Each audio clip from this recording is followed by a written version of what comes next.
કચ્છ જિલ્લાના ભારાપર નજીક સાલ કંપની સામે ગ્રામ્યજનો દ્વારા ભારે આક્રોશ વ્યક્ત કરવામાં આવી રહ્યો છે। ધ્વનિ અને હવા પ્રદૂષણથી લોકો પરેશાન હોવાના આક્ષેપો કરવામાં આવ્યા છે। ખાસ કરીને આહિર સમાજ દ્વારા જિલ્લા કલેક્ટરને આવેદનપત્ર પાઠવી આ કંપની સામે યોગ્ય કરવા માટે રજૂઆત કરવામાં આવી છે, તો કંપનીએ અન્યત્ર ખસેડવા માટે પણ હાલ માંગણી કરવામાં આવી રહી છે। અગાઉ આપેલી ખાતરીનો પણ અત્રે ઉલ્લેખ કરવામાં આવ્યો છે, તો નવા રોલિંગ પ્લાન્ટની કામગીરીથી હવે રોષ વધુ ભભૂકી ઉઠ્યો છે।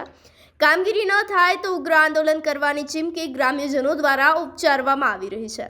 સૌપ્રથમ ગામના લોકો શું કહી રહ્યા છે તે સાંભળી લઈએ। મેન મુદ્દો જે છે કે જે સાલ કંપની આ પ્રદૂષણ કરી રહ્યા છે, 22 વર્ષથી પ્રદૂષણ ચાલુ છે અને કોઈને પણ દાદ નથી આપતી। ગામવાળા આજુબાજુના 5-7 ગામ છે એ બધા ભેરા થયા, જ્યારે અમારે સમાજને સાજાને ભેરું થવું પડ્યું। અમારા ગુરુદ્વારા ગાદી છે એને પણ બહુ આ પ્રદૂષણ નડે છે, એને હિસાબે અમે બધા ભેરા થયા અને અમે નક્કી કીધું કે ભાઈ આપણે ભેરા થઈ અને કલેક્ટર સાહેબને આવેદનપત્ર આપીએ અને છતાં જો નહીં થાય તો ગમે એનું આંદોલન વધારે કરશું અને ત્યાં કડે ઉપવાસ ઉપર ઉતરશું અને ગાંધી ચિંધ્યા માર્ગે। કચ્છ સહિતના જિલ્લાઓની અંદર વધતી જતી કંપનીને લઈ અને સ્થાનિકો વારંવાર ત્રાહિમામ પોકારી ઉઠ્યા છે। ખાસ કરીને ધ્વનિ પ્રદૂષણ, હવા પ્રદૂષણ અને પાણી પ્રદૂષણ જે છે તે લોકોના જીવન પર ખાસ કરીને અસર કરી રહ્યું છે, જેને લઈ લોકો ઉગ્ર રજૂઆત કરી રહ્યા છે। કંપનીને અન્યત્ર ખસેડવા માટે પણ માંગણીઓ કરી રહ્યા છે।